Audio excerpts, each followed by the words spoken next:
제가 가진 성경으로 구약 성경 488페이지에 있습니다. 저와 여러분이 한 절씩 교독하시고 마지막 14절은 함께 읽겠습니다. 16장 1절입니다. 다윗이 마루턱을 조금 지나니 무비보셋의 종 시바가 안장 지은 두 나귀에 떡 200개와 건포도 100송이와 여름과일 100개와 포도주 한 가죽부대를 싣고 다윗을 맞는지라. 왕이 시바에게 이르되 내가 무슨 뜻으로 이것을 가져왔느냐 하니 시바가 이르되 나귀는 왕의 가족들이 타게 하고 떡과 과일은 청년들이 먹게 하고 포도주는 들에서 피곤한 자들에게 마시게 하려 함이니이다. 왕이 이르되 내 주인의 아들이 어디 있느냐 하니 시바가 왕께 아뢰되 예루살렘에 있는데 그가 말하기를 이스라엘 족속이 오늘 내 아버지의 나라를 내게 돌리리라 하나이다 하는지라.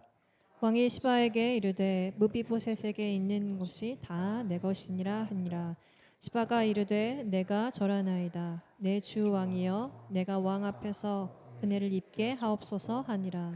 다윗 왕이 바후림에 이름에 거기서 사울의 친족 한 사람이 나오니 게라의 아들이요 이름은 시므이라. 그가 나오면서 계속하여 저주하고 또 다윗과 다윗 왕의 모든 신하들을 향하여 돌을 던지니 그때의 모든 백성과 용사들은 다 왕의 좌우에 있었더라. 시므이가 저주하는 가운데 이와 같이 말하니라. 피를 흘린 자여 사악한 자여 가거라 가거라. 사울의 족속의 모든 피를 여호와께서 내게로 돌리셨도다. 그를 이어서 내가 왕이 되었으나 여호와께서 나라를 내 아들 압살롬의 손에 넘기셨도다. 보라, 너는 피를 흘린 자이므로 화를 좌초하였느니라 하는지라. 수르야의 아들 아비새가 왕께 여짜오되 이 죽은 개가 어찌 내 주 왕을 저주하리이까. 청하건대 내가 건너가서 그의 머리를 베게 하소서 하니 왕이 이르되 스루야의 아들들아 내가 너희와 무슨 상관이 있느냐. 그가 저주하는 것은 여호와께서 그에게 다윗을 저주하라 하심이니 내가 어찌 그리하였느냐 할 자가 누구겠느냐 하고. 또 다윗이 아비새와 모든 신하들에게 이르되 내 몸에서 난 아들도 내 생명을 해하려 하거든 하물며 이 베냐민 사람이랴. 여호와께서 그에게 명령하신 것이니 그가 저주하게 버려두라. 혹시 여호와께서 나의 원통함을 감찰하시리니 오늘 그 저주 때문에 여호와께서 선으로 내게 갚아 주시리라 하고. 다윗과 그의 추종자들이 길을 갈 때에 시므이는 산 비탈로 따라가면서 저주하고 그를 향하여 돌을 던지며 먼지를 날리더라. 왕과 그와 함께 있는 백성들이 다 피곤하여 한 곳에 이르러 거기 쉬니라. 아멘. 김성호 목사님 나오셔서 말씀 전하실 때 여러분 하나님의 풍성하신 은혜 받으시기 바랍니다.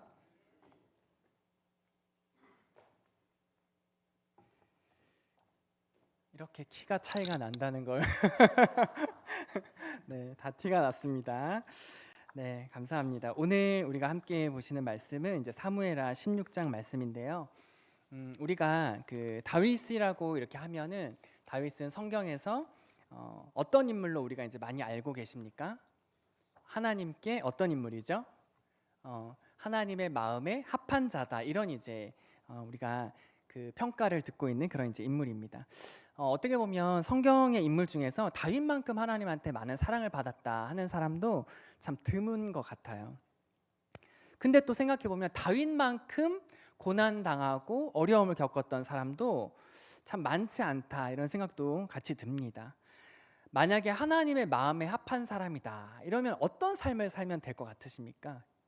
내가 하나님 마음에 합한 사람이다 하면은 어떤 삶이 좀 그려지십니까? 우리가 다윗의 삶을 짧게 한번 보신다면요, 다윗이 8형제였거든요. 그러니까 8형제의 막내로 태어났으니까 형제들의 좀 그늘에 가려져 있을 것 같다는 생각은 좀 듭니다.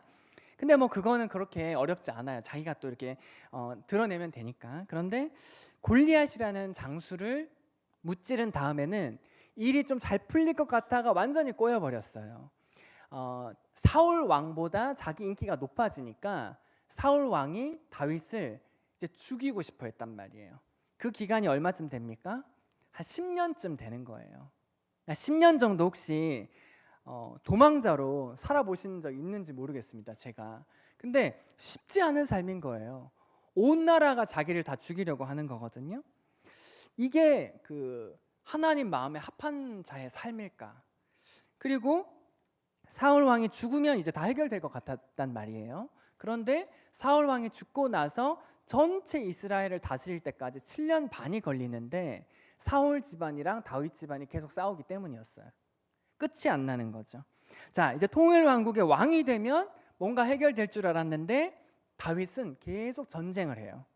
다른 나라들이 끊임없이 쳐들어오니까 계속 전쟁을 할 수밖에 없는 거죠.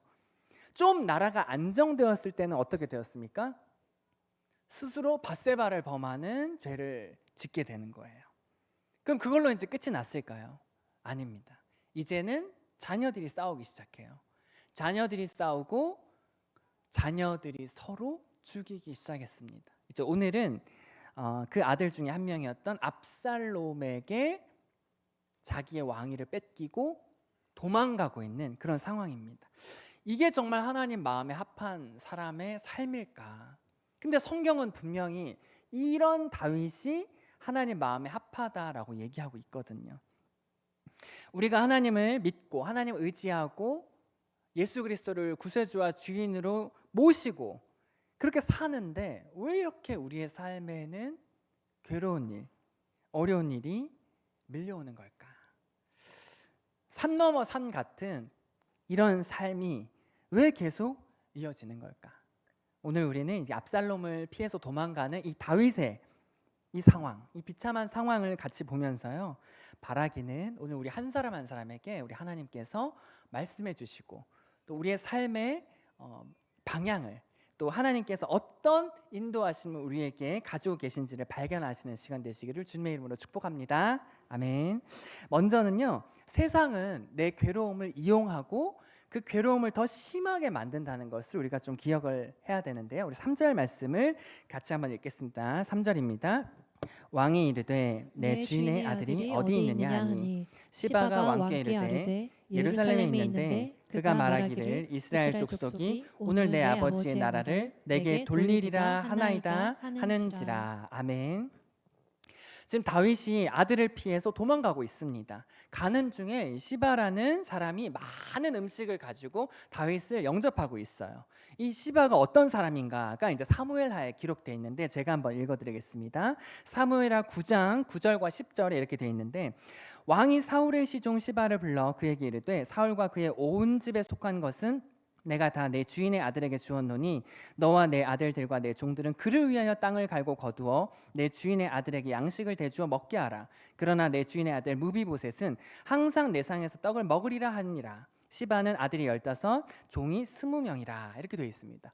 시바가 원래 누구의 종이었습니까? 사울 왕의 종이었다는 거야.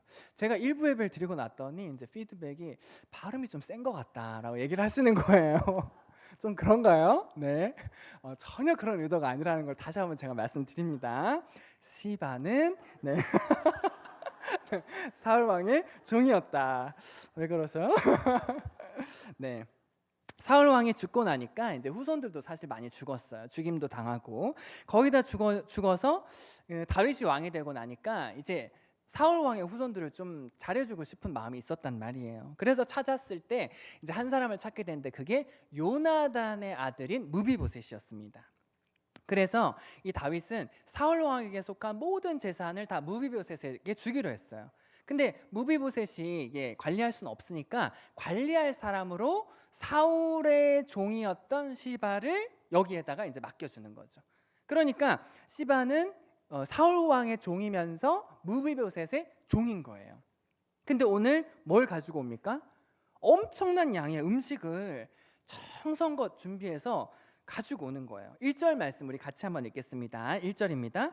다윗이 마루턱을 조금 지나니 무비보셋의 종 시바가 안장 지은 두 나귀에 떡 200개, 건포도 100송이, 여름 과일 100개, 포도주 한 가죽 부대를 싣고 다윗을 맞는지라. 아멘. 오늘도 우리가 여름 성경학교를 하고 있거든요. 초등부에. 그리고 이제 지난주에 1차 국내 선교. 만약에 1차 국내 선교하고 있는데 여기 보십시오. 여름 과일 100개, 수박 100통 가지고 갔다고 생각해 보세요. 보는 순간 위로가 되는 거예요. 야, 이렇게 우리를 생각해 주다니. 이게 너무 감사한 일인 거잖아요. 그런데 그 외에도 온갖 음식을 가지고서 이 종이 딱 준비하고 있는 거예요. 다윗이 급하게 나오니까 먹을 걸 다 준비하진 못했단 말이죠. 근데 이 무비보셋의 종이 이걸 가지고 오니까 얼마나 감사했을까요? 위로를 받으면서 어쩐 일이냐 묻는 거예요. 2절에 보시면 왕이 시바에게 이르되 내가 무슨 뜻으로 이것을 가져왔느냐 하니 시바가 이르되 나귀는 왕의 가족들이 타게 하고 떡과 과일들은 청년들이 먹게 하고 포도주는 들에서 피곤한 자들에게 마시게 하려 함이니이다. 이게 이제 전형적으로 왕을 높여주는 화법이거든요. 왕한테 주는 건 아무것도 없어요. 근데 전부 다 왕의 주변들에게 주면서 이건 전부 다 누구를 위한 거라는 의미를 담고 있냐면 이건 다 왕의 것입니다. 이렇게 얘기를 하는 거예요. 다윗이 비록 도망가고 있지만 얼마나 감사했을까요? 그러니까 이 종을 보는 순간 누굴 떠올렸겠어요? 야, 무비보셋이 나를 생각해 줬구나. 그래서 물어요. 무비보셋은 어디 있니? 근데 이 3절의 대답을 우리가 세번역으로 한번 보겠습니다. 왕이 또 물었다. 그런데 네가 섬기는 상전의 손자는 지금 어디에 있느냐? 시바가 왕에게 대답하였다. 그는 지금 예루살렘에 머물러 있습니다.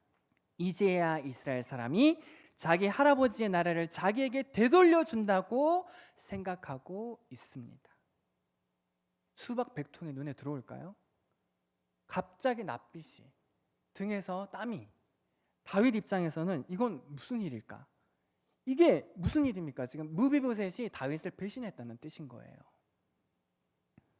물론 무비보셋이 배신한 건 아닙니다. 나중에 이제 나오지만 지금은 다윗이 이걸 알 길이 없는 거예요. 그러니까 아니 내가 지금 아들을 피해서 도망가는 것도 서럽고 힘든데 내가 그렇게 아끼고 좋아해줬던 이 무비보셋이 나를 등졌다는 것은 정말 듣기 힘든 그런 이제 일인 거죠. 다윗이 무비보셋을 어떻게 대우했는지 사무엘하 9장 3절에 보시면 왕이 이르되 사울의 집에 아직도 남은 자가 없느냐 내가 그 사람에게 하나님의 은총을 베풀고자 하노라 하니 시바가 왕께 아뢰되 요나단의 아들이 하나 있는데 다리 저는 자입니다 하면서 요나단의 아들을 데리고 왔단 말이에요. 근데 그 요나단의 아들조차도 나 이거 죽는 거 아니야? 별 생각 다 드는 거예요. 왜냐? 자기 아버지 죽었고 자기 할아버지 다 전쟁에서 죽었지만 그리고 자기 가족들, 친척들 살아있는 사람이 없는 거예요. 자기 스스로도 뭐라고 말하는가? 우리 7절 말씀 같이 읽겠습니다. 시작. 다윗이 그에게 이르되 무서워하지 말라. 내가 반드시 내 아버지 요나단으로 말미암아 내게 은총을 베풀리라. 내가 내 할아버지 사울의 모든 밭을 다 내게 돌어주겠고 또 너는 항상 내 상에서 떡을 먹을지니라니. 8절요. 그가 절하여 이르되 이 종이 무엇이기에 왕께서 죽은 개 같은 나를 돌아보시나이까 하니라. 여기까지 한번 보겠습니다. 자기가 느끼기에도 난 정말 죽은 개와 같은 존재인 거예요. 근데 왜 왕이 나를 이렇게 돌보는가? 자기도 의문스러운 거예요.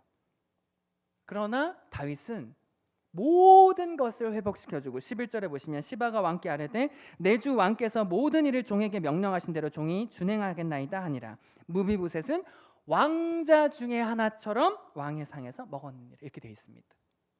그러니까 다윗이 이 무비보셋을 정말 왕자의 수준까지 높여준 거예요. 그런데 오늘 무비보셋이 자기를 어떻게 했다는 거예요? 배신했다는 거죠.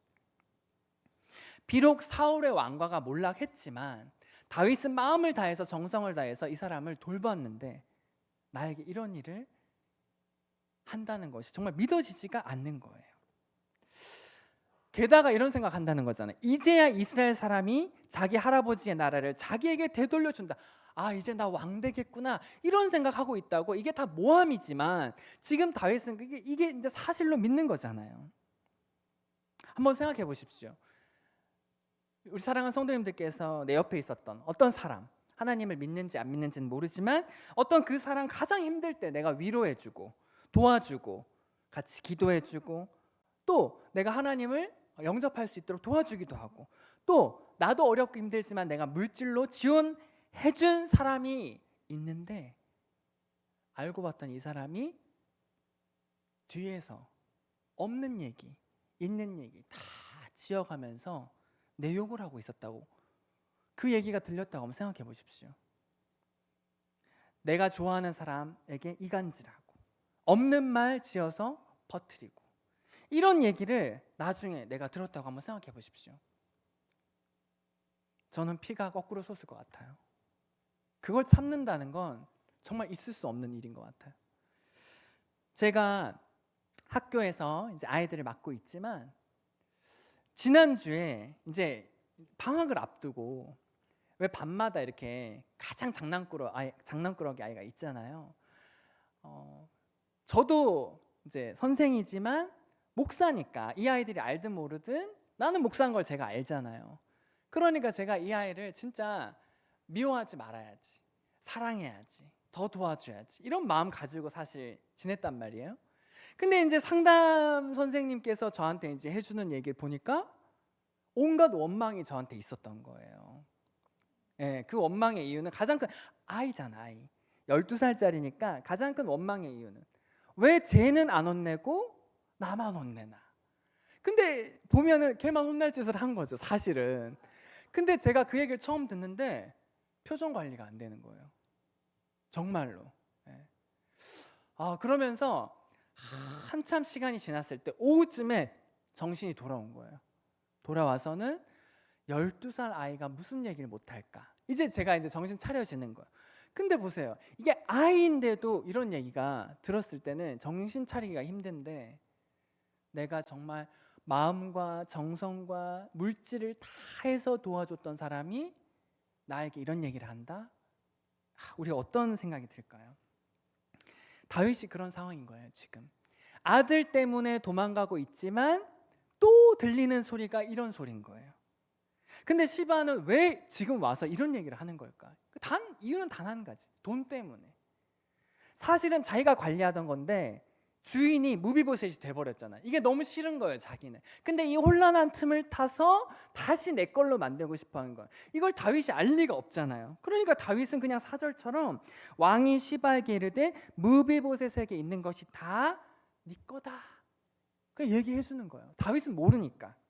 시바가 이르되 내가 절하나이다 내 주 왕이여 내가 왕 앞에서 은혜를 입게 하옵소서 하고는 시바는 기분 좋게 가는 거예요. 다윗은 상처에 더 큰 상처를 안고 다시 도망가기 시작하는 거죠. 근데 이게 끝이 아니었어요. 계속해서 도망가고 있는데 이번에는 시므이라는 사람이 등장하는데 우리 7절 8절 같이 읽겠습니다. 우리 사무엘하 16장 7절부터 읽겠습니다. 시므이가 저주하는 가운데 이와 같이 말하니라. 피를 흘린 자여 사악한 자여 가거라 가거라. 사울의 족속의 모든 피를 여호와께서 내게로 돌리셨도다. 그를 이어서 내가 왕이 되었으나 여호와께서 나라를 내 아들 압살롬의 손에 넘기셨도다. 보라 너는 피를 흘린 자이므로 화를 자초하였느니라 하는지라. 시므이가 이제 우리 본문 5절에 보시면 사울의 친척으로 나오는데 다윗이 지금 압살롬을 피해서 어디까지 도망가고 있냐면 이 베냐민 지파 땅까지 가는 거예요. 사울이 베냐민 지파 사람이잖아요. 그러니까 베냐민 지파에는 누가 많이 살겠어요? 사울의 친척들, 먼 친척까지 또 여기 많이 사는 거예요.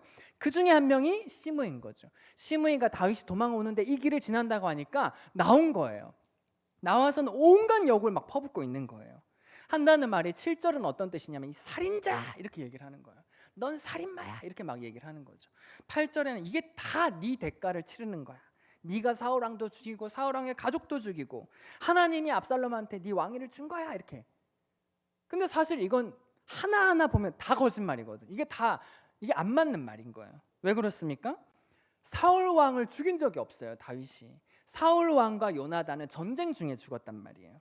그리고 남은 사울왕의 가족을 얼마나 극진히 대해줬습니까? 사실은. 그리고 다윗이 전쟁을 많이 하긴 했지만 전쟁 광처럼 막 살인자처럼 죽이진 않았단 말이에요. 그리고 사울이 왕위를 잃은 건 이미 하나님이 정한 거였잖아요. 우리는 알잖아요. 시므이 입장에선 전혀 다른 거예요. 그러니까 시므이 입장에서는 천하에 죽일 놈이 다윗인 거예요. 이렇게 막 없는 말 있는 말 거짓말을 막 쏟아내고 있는데 지금 다윗이 혼자 가는 건 아닙니다. 다윗 주위에요. 우리 본문 6절에 보시면 모든 백성과 용사들이 다 왕의 좌우에 있었다 이렇게 돼 있어요. 용사들이 칼든 자들이 다 다윗의 주변에 있는 거예요. 그러니까 9절에 옆에 있었던 이 아비새가 뭐라고 말하냐면 이렇게 말합니다. 오늘 본문 9절에 보시면 스루야의 아들 아비새가 왕께 여짜오되 이 죽은 개가 어찌 내 주 왕을 저주하리이까. 청하건대 내가 건너가서 그의 머리를 베게 하소서. 왕이시여 말 한마디만 하면 제가 저자를 죽이겠습니다. 이렇게 얘기를 하는 거예요. 뭐만 하면요? 말하지 않아도 돼. 그냥 손짓, 눈짓 한 번에 시므이를 죽일 수 있는 거예요. 다윗을 한번 보십시오. 지금 아들을 피해서 오는 이 마음도 참담한데 내가 그렇게 사랑했던 그 무비보셋이 나를 배신했고 이제는 이 시므이가 나와서 막 아픈 가슴을 헤집고 거기에다가 막 들이붓는 거예요. 얼마나 괴로웠을까요? 근데 다윗의 마음을 사실 아무도 모릅니다. 다윗의 이 진짜 마음을 누가 알겠어요? 사람들은 심지어 내 아픈 마음을 이용하는 거예요. 시바를 보세요. 이때를 이용해서 어떻게 하면 내가 내 이 재산을 내 걸로 만들까? 이 상황을 이용하고 심지어는 괴로움을 더 심하게 만드는 거예요. 근데 다윗은 뭐라고 말해요? 그냥 두라는 거예요. 심의 죽이지 마. 그냥 두라는 거예요. 어떻게 이런 저주의 얘기를 듣고만 있을 수 있을까? 괴로운 상황에서 우리가 어떻게 해야 되는가? 두 번째는 괴로울 때 사람 뒤에 계신 하나님을 볼 수 있어야 되는 거예요. 우리가 10절과 11절 한번 같이 읽겠습니다. 왕이 이르되 수랴의 아들들아 내가 너희와 무슨 상관이 있느냐? 그가 저주하는 것은 여호와께서 그에게 다윗을 저주하라 하심이니 내가 어찌 그리하였느냐 할 자가 누구겠느냐 하고 또 다윗이 아비새와 모든 신하들에게 이르되 내 몸에서 난 아들도 내 생명을 헤아려 하거든 하물며 이 베냐민 사람이라 여호와께서 그에게 명령하신 것이니 그가 저주하게 버려두라. 이런 말을 어떻게 할 수 있을까요? 다윗도 사람이잖아요. 괴롭고 너무나 속상하다는 말로도 부족할 것 같아요. 막 억울하고 정말 저 사람을 정말 어떻게 내가 할 수 있는 모든 힘을 다 동원해서 정말 이 세상에서 사라지게 하고 싶은 그런, 우리는 사실 그럴 수밖에 없는 거예요. 왜요? 우리를 괴롭게 하는 건 사실은 눈에 보이는 사람들일 때가 많이 있잖아요. 나를 욕하는 것도 사람일 경우가 대부분인 거예요. 그러니까 그 사람을 내가 어떻게 하면 좋을까 이런 생각을 하지, 저 사람의 뒤에 누가 있다라는 생각까지 하기는 사실은 쉽지 않은 게 사실인 것 같습니다. 그런데 다윗은 뭐라고 얘기했냐면 11절에서 내 아들도 날 죽이려고 하는데 이 베냐민 사람이야 날 정말 갈기갈리 죽이고 싶지 않을까라는 얘기를 하는 거예요. 지금 다윗이 괴롭지 않은 게 아니잖아요. 고통이 없는 게 아닙니다. 배신의 소식, 아들이 날 죽이려고 하는 소식, 뭐 하나만으로도 밤잠을 설칠 것 같은 그런 일인 거예요. 몸도 지치고 마음도 괴롭고 정말 죽이고 싶다, 저자를 죽이지 않는다면 내가 죽고 싶다, 이런 생각 들지 않을까요? 근데 다윗은 내버려 두라는 거예요. 내버려 두라. 왜 그렇게 하는 거예요? 비록 내 눈앞에 시므이가 있지만 다윗은 분명히 깨닫는 게 있었거든요. 내 눈앞에 시므이가 있는데 분명한 것은 하나님이 분명히 지금 이 상황을 뭐하고 있다는 거예요? 보고 있다는 게 확신 가운데로 오는 거예요. 이 다윗이. 하나님이 분명히 보고 계셔. 하나님이 이 상황을 알고 계셔. 그럼 왜 이렇게 하셨을까? 이 생각이 드는 거예요. 근데 이유를 모르겠어. 근데 분명한 건 뭐예요?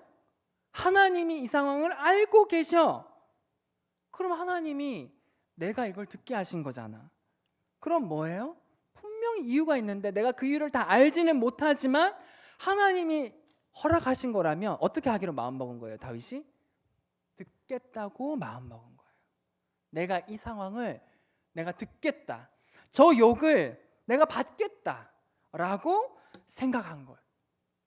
그러니까 다윗이 뭐 이유고 뭐고 아무것도 모르겠지만 단 한 가지 확실한 건 뭐라는 거예요? 하나님이 지금 이걸 다 보고 알고 계신다는 거예요. 근데 사실은 한번 생각해 보십시오.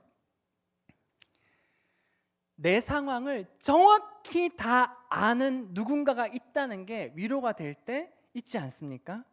근데 문제는 뭐예요? 그런 사람이 거의 없다는 거예요. 내 옆에 있는 배우자조차도 내 마음속에서 일어나는 이 모든 변화를 다 아는 건 이건 불가능에 가까워요. 친구도 말할 것 없고. 그러니까 부분적으로 아는 거예요. 근데 누구만이 아시는 거예요? 하나님은 내 마음이 어떤 한결 한결 어떻게 변해가는지를 다 아시는 거예요. 다윗이 지금 깨달은 건 단 한 가지. 하나님은 근데 지금 이 상황을 다 알고 계셔. 지금 다윗의 시선이 어디 있습니까? 완전 하나님께 있는 거예요. 시므이가 내 눈앞에 있지만 보이는 건, 다윗의 눈에 보이는 건 하나님인 거예요. 하나님. 그러니까 시선이 하나님한테 고정되자 눈앞에서 일어나는 일들이 날 요동치게 만들지 않는다는 걸 다윗이 알게 된 거예요. 이 사람이 날 저주해도, 이 사람이 날 좋다고 해도 아무 요동 없이 하나님께만 내 시선이 고정되는 거예요. 그래서 10절을 세번역으로 읽어보면, 우리 세번역으로 한번 제가 보겠습니다. 이렇게 말하는 거예요. 왕은 대답하였다. 스루야의 아들아, 나의 일에 너희가 왜 나서느냐? 주님께서 그에게 다윗을 저주하라고 분부하셔서 그가 저주하는 것이라면, 그가 나를 저주한다고 누가 그를 나무랄 수 있겠느냐? 라고 대답하는 거예요. 누구의 일이라고 말하는 거예요? 이건 나의 일이라는 거예요. 누구와 누구 사이의 일이요? 하나님과 나 사이의 일이라는 거예요. 하나님이 만약에 다윗을 저주하라고 시켰다면 이건 내가 마땅히 뭐 해야 되는 거예요? 들어야 되는 일이라는 거예요. 하나님께서 그를 시켰었다면 내가 뭐라고 할 수 있겠냐? 내가 겪는 어려움, 이 고통이, 이 고난과 이 참담한 마음이 난 너무 괴롭지만 하나님 분명한 건 내 상황을 다 아신다. 아시기 때문에 나 이 말 듣겠다는 거예요. 나 이걸 받아들이겠다는 거예요. 다윗을 본다면 이게 사람인가 싶어요. 사실은 정말 사람이 이렇게 말할 수 있을까? 나는 이 상황에서 어떻게 할 수 있을까? 내가 고통스럽고 내가 당장에 힘들어요. 난 이해할 수 없을 것 같다는 생각이 들 수 있습니다. 그런데 오늘 본문을 잘 보시면 다윗이 왜 그런 말을 했는지에 대한 좀 단서를 찾을 수가 있어요. 12절 말씀 우리 같이 한번 읽겠습니다. 12절입니다. 혹시 여호와께서 나의 원통함을 감찰하시리니 오늘 그 저주 때문에 여호와께서 선으로 내게 갚아주시리라 하고. 아멘. 여호와께서 나의 원통함을 뭐 하신다는 거예요? 감찰하신다면. 지금요 다윗의 마음이 속상한 것도 전혀 없고 모든 것이 다 이해되고 납득이 되는 그런 상황 아닙니다. 다윗 여기서 열불, 정말 분노가 치밀어 오를 수 있어요. 원통하고 정말 내가 할 수 있다면 내가 할 수 있는 모든 것을 다 동원하고 싶다는 마음이 들 수 있다는 거예요. 근데 이 상황에서 멈추라고 얘기할 수 있었던 단 한 가지 이유는 하나님께서 지금 이 상황을 다 아시는데 나의 이 원통한 마음을 뭐 한다는 확신이 있었던 거예요? 감찰할 거라는 확신이 있었던 거예요. 뭐 한다는 거예요? 이 감찰은 하나님께서 나에게 시선을 고정한다 이런 뜻인 거예요. 그러니까 나만 하나님을 보고 있는 게 아니라 모두 하나님도 지금 나를 시선을 고정하고 계신다는 거예요. 하나님이 나의 일거수일투족을 보고 계신다 이 뜻이라는 거예요. 감찰하셔서 뭐 하신다는 거예요? 그 저주 때문에 나중에 하나님께서 이것을 선으로 내게 갚아주실 수도 있으니 내버려 두라 이 말인 거예요. 그러니까 다윗이 무슨 사람 좋아서 허허실실 이러고 있는 게 아닙니다. 내가 하나님을 보듯이 하나님도 지금 나를 보고 계시고 분명히 내가 원통하다는 걸 아신다면 분명히 뒤에 뭐 하신다는 거예요? 나를 갚아주실 거라는 거예요. 하나님은 어떤 분이에요? 갚아주시는 분인 거예요. 우리가 하나님의 이름은 유명한 책 아시잖아요. 예, 아시죠? 거기 이제 시리즈에 이제 들어갈 법한 하나님은 어떤 분이십니까? 갚으시는 분이란 말이에요. 하나님은 오늘 우리를 보고 계십니다. 그런데요, 보고 계실 뿐만 아니라 어떻게 하세요? 후에 갚으시는 분이에요. 그걸 반드시 기억하셔야 되는 거예요.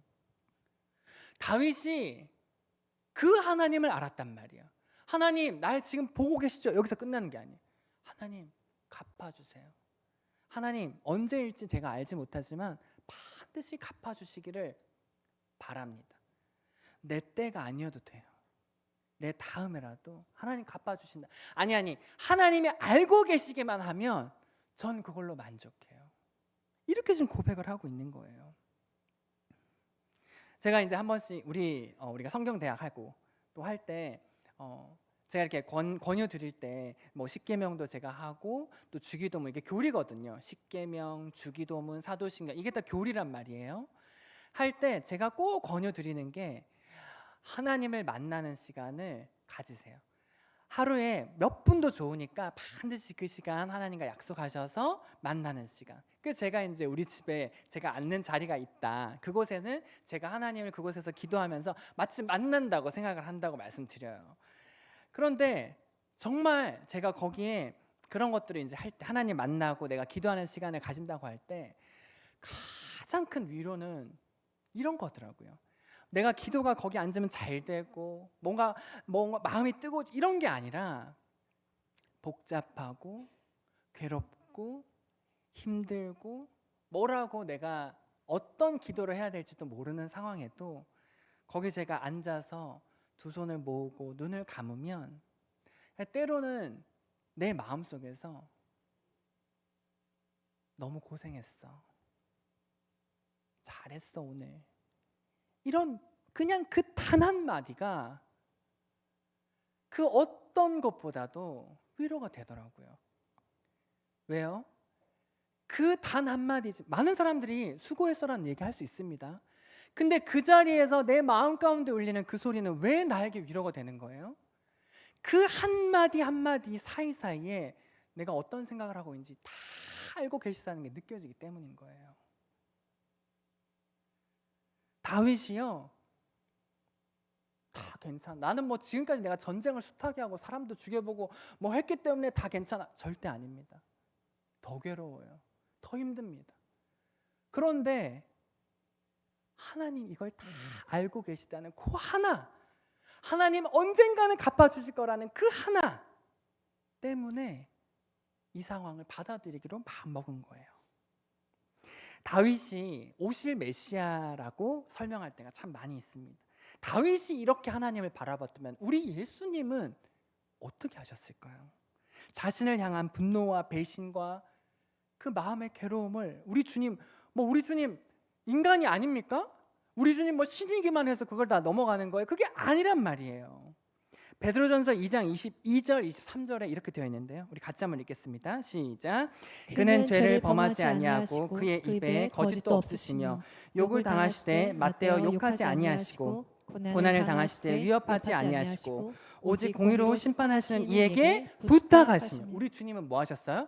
늘 부탁하셨어요. 늘 우리 하나님께 부탁하셨어요. 늘 시선이 하나님께 향해 있었단 말이에요. 이렇게 기도했습니다. 누가복음 23장 34절에 이에 예수께서 이르시되 아버지 저들을 사하여 주옵소서 자기들이 하는 것을 알지 못함이니이다. 늘 이렇게 기도하신 거예요. 하나님 아시죠? 하나님 갚아주세요. 하나님 돌봐주세요. 하나님 용서해주세요. 늘 하나님께. 우리 주님이 뭘 확신하셨을까요? 우리 주님께서는 하나님이 늘 날 보고 계시다는 걸 확신하셨어요. 시편 91편 14절 같이 읽겠습니다. 시작. 하나님이 이르시되 그가 나를 사랑한즉 내가 그를 건지리라. 그가 내 이름을 안즉 내가 그를 높이리라.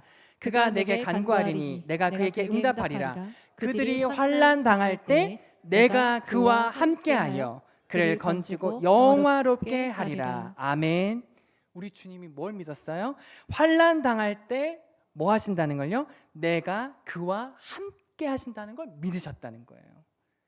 그러기 때문에 다 그냥 받아들이신 거예요. 환난 속에서 하나님께서 나와 함께 하신다는 것을 믿으시기를 바랍니다. 오늘 우리 찬양 한번 보십시오. 찬양대의 찬양. 폭풍 속에도 그 길을 담담히 걸어갈 수 있는 이유는 뭐라는 거예요? 주님이 나와 함께 하신다는 거예요. 우리 선교팀의 찬양도 보세요. 주님이 나와 함께 하시기 때문에 이게 다 의미가 있다라는 거예요. 그런데요, 다윗은 하나님 마음에 합한 사람이라고 했잖아요. 이게 합한 사람의 인생입니까? 근데 왜 성경에서는 이런 걸 다 기록해서 결론적으로 다윗이 바로 하나님 마음에 꼭 드는 사람이었어, 왜 이런 얘기를 우리한테 하는 거예요? 그가 살았던 삶은 우리의 예상과 너무 다르잖아요. 너무 힘들었잖아요. 도망자로 배신당하고 전쟁 속에 살았단 말. 이게 뭘 얘기하는 걸까요? 우리한테 하나님을 믿고 하나님 마음에 쏙 드는 그런 삶이 내 인생이 잘 되고 못 되고의 문제가 전혀 관계없다는 그런 얘기를 지금 우리에게 하고 있는 거예요. 다윗을 보시라는 거예요. 마음에 합한 자인데 인생이 막 롤러코스터도 이런 코스터가 없어요. 왜 이런 얘기를 한다고요? 내 인생이 잘 되고 못 되고가 중요한 게 아니라는 거예요. 더 중요한 건 뭐예요? 어떤 상황에도, 어떤 괴로움 속에서도, 어떤 폭풍 속에서도 뭘 보는 게 중요하다는 거예요? 하나님을 보는 게 더 중요하다는 거예요. 그것이 중요하다고 지금 우리에게 말하고 있다는 거예요. 내 인생이 잘 되고 내 자녀가 잘 되고 또 내 인생이 안 되고 내 자녀가 안 되고 이게 중요한 게 아니라 그 모든 상황 속에서 내 시선이 하나님께 있는가가 훨씬 더 중요하다. 지금 성경은 우리에게 그걸 얘기하고 있단 말이죠. 그러니까 결론적으로 다윗은 하나님 마음에 합한 사람이다 라고 우리에게 말하는 거죠. 오늘 말씀 정리하겠습니다. 하나님은 결코 우리를 내버려 두지 않으십니다. 그들이 환난 당할 때 내가 그와 함께하여 그를 건지고 영화롭게 하리라 하신 이 말씀을 다윗에게 하신 것뿐만 아니라 우리에게도 하고 계신 거예요. 혹시 혼자인 것처럼 느껴지고 하나님 어디 갔는지 보이지 않는 상황 가운데 계십니까? 바로 그 순간에도 하나님께서 함께 계심을 믿으시길 바랍니다. 괴로울 때 무엇을 보십니까? 괴로울 때 누구를 찾으십니까?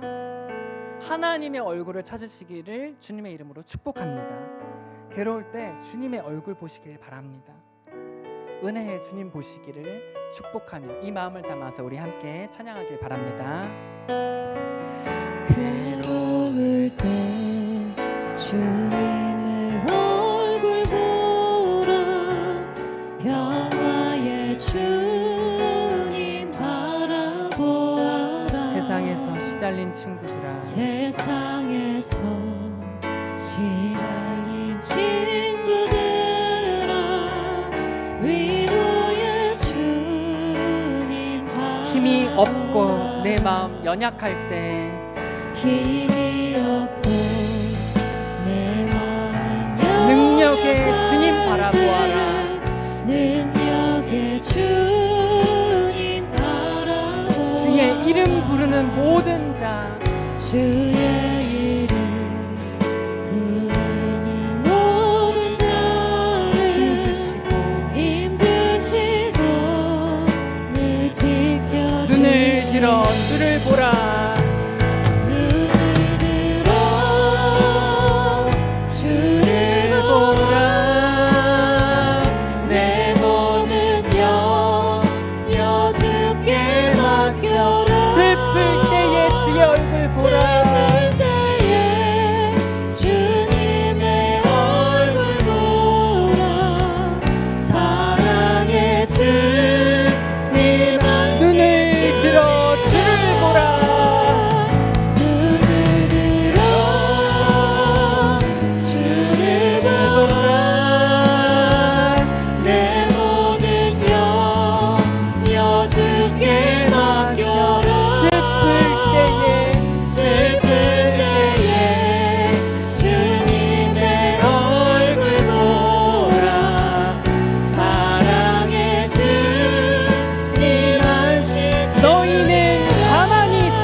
우리의 괴로움을 아무도 모를 때가 너무나도 많이 있습니다. 하나님 어디 계십니까? 하나님 보이지 않는 것 같을 때도 너무나도 많이 있습니다. 그러나 주님 괴로울 때 주님 얼굴 보기를 간절히 소망합니다. 늘 우리와 함께 계신 주님, 나와 함께 계심을 믿사오니 괴로울 때 주님의 얼굴 보겠다고 우리 이 시간 그 마음을 담아 함께 기도하시겠습니다. 하나님 아버지, 괴로울 때 주님의 얼굴 보기를 원합니다. 하나님 아버지, 어떻게 계신지가 깨닫지 못할 아버지, 하나님보다 아버지가 너무나도 크고 나를 믿었는데 하나님 아버지 만나기를 원합니다. 아버지, 이 순간에도 우리와 함께 하나님을 바라보게 하여 주시옵소서. 가만히 있어 구원하시는 하나님을 바라보기를 간절히 소망합니다. 아버지, 우리를 바라보시는, 우리를 인도하시는 하나님을 날마다 깨달을 수 있도록 역사하여 주시옵소서. 아버지, 이 순간에 우리를 보시고 갚으시는 주님을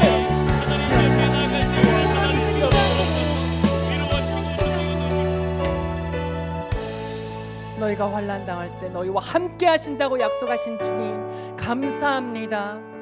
아버지, 비록 문제가 나를 뒤덮어서 주님을 보지 못한다 할지라도 바로 그 순간 주님 나를 바라보시며 나를 위하여 기도하고 있음을 기억하게 하여 주시옵소서. 주님을 바라보면서 내 삶의 어떠한 상황 속에서도, 어떠한 폭풍 같은 상황 속에서도 주님 얼굴 구하는 우리가 되게 하여 주시옵소서. 모든 말씀 살아계신 예수님 이름으로 기도합니다. 아멘. 우리 함께 일어나셔서 주님 앞에 찬양하겠습니다.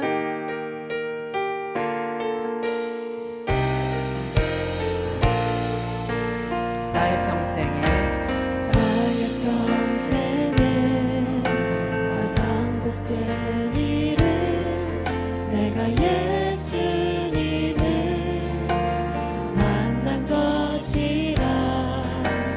나의 평생에 가장 잘한 일은 내가 예수님을 주로 섬긴 것이라.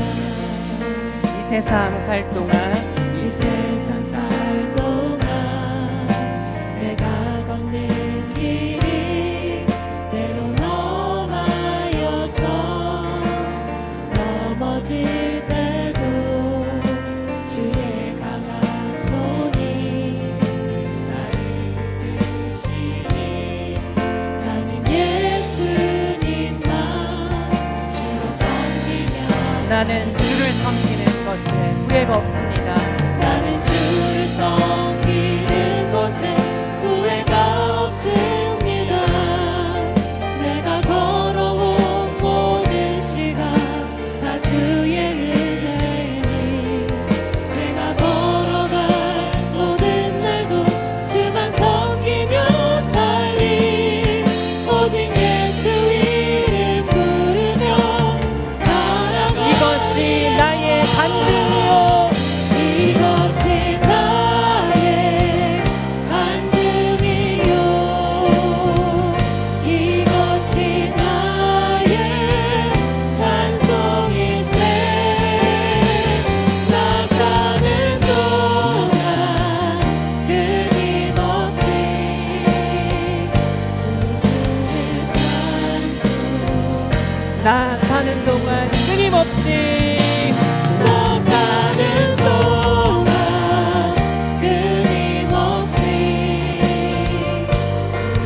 주의 찬송하리로다. 기도하시겠습니다. 지금은 우리 주 예수 그리스도의 은혜와 하나님 아버지의 크신 사랑과 성령님의 내주 역사 교통하심이 괴로울 때 주님 얼굴 보기를 원하는 모든 자들 위해, 가정과 사업과 직장 위에 지금으로부터 영원까지 함께 계실지어다. 아멘.